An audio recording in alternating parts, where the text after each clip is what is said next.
Welcome to Chillin' 101. We hope this video helps.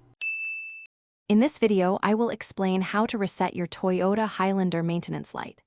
This light typically illuminates every 5,000 miles as a reminder for routine service, like an oil change. Clearing it after service ensures your vehicle's maintenance schedule is accurately tracked. We will cover two primary methods, depending on your Highlander's features, to help you easily turn off that reminder light. For many Highlander models, especially those with a monochrome display, you'll use the trip meter button. First, turn your ignition to the on position, but do not start the engine. Then, press the trip button until you see trip or odometer on your display. Next, turn the ignition completely off. Now, press and hold the trip button while turning the ignition back to on again. Keep holding for about 10 seconds until the light flashes and resets.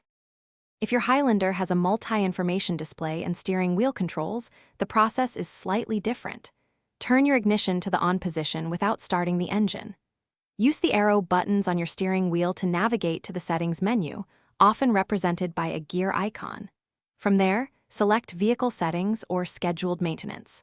Finally, choose Reset Data and confirm your selection. The display will then confirm the reset is complete. After attempting either reset method, start your Highlander to verify the maintenance light is no longer illuminated.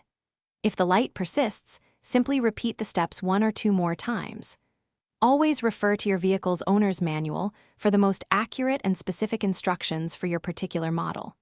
Remember, resetting the light is a reminder, not a substitute for actual vehicle service. Thanks for watching. Consider subscribing if we helped you.